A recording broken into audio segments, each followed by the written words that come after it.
Hi, and welcome to Two Tired Teachers. We're coming at you from a gorgeous dispersed site just about 12 miles outside Glacier Park. The west entrance.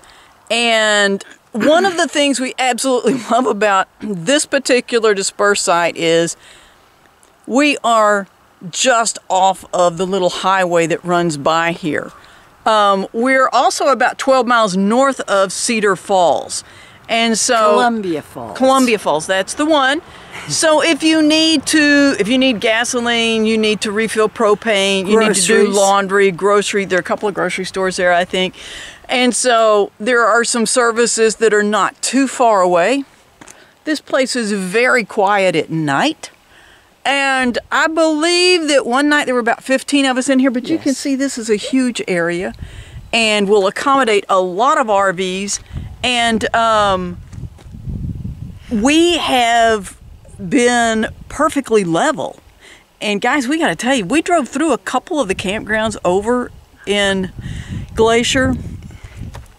Even at our size, most of the sites would have been very tight. Yes. We're not sure where we would have put the van. Remember, the national parks, a lot of them were built in the early 1900s, and they weren't used to RVs even this big, and certainly not with a tow vehicle. We did see, and I don't know if I got this or not, but one guy that had a truck cab over, yes, that he had taken off so he could just drive his truck around.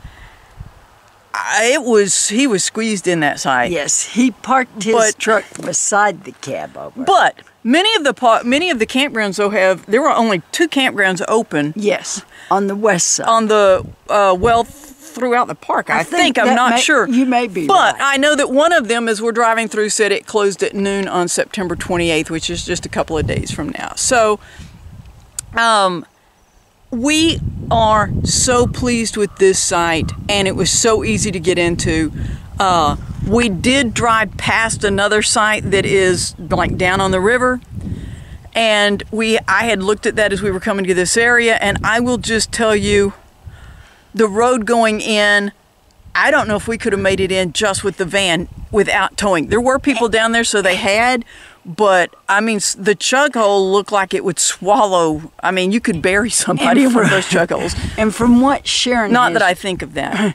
From what Sharon has read, the locals aren't extremely pleased to have that little dispersed camping. But this area has been gorgeous, and a couple of people left this morning. We've had people come and go, not early, not bothering us at all.